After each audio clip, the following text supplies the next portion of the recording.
CM Chandrababu అధ్యక్షతన కలెక్టర్ల సదస్సు, వాట్సాప్ గవర్నెన్స్ సహా కీలక అంశాలపై దిశానిర్దేశం. విశాఖ కర్నూలులో పొలిటికల్ హిట్, మేయర్ పీఠాలపై కూటమి ఫోకస్.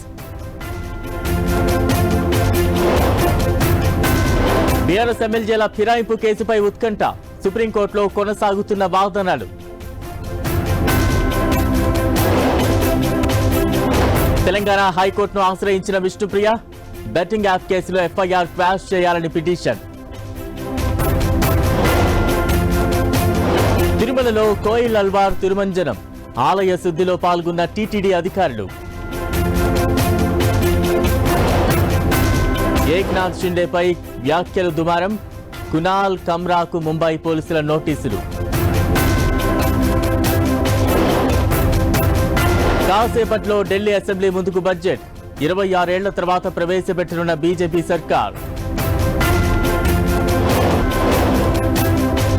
జమ్మూ కశ్మీర్లో ఎప్పటికీ భారత్లో అంతర్భాగమే, ఆక్రమించిన భూభాగం పాక్ ఖాళీ చేయాల్సిందేనన్న ఇండియా.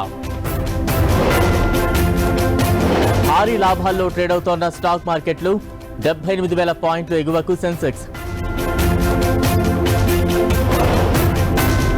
వరుసగా 4వ రోజు తగ్గిన పసిడి ధర, 89,290కి చేరిన 10 గ్రాముల గోల్డ్ రేట్.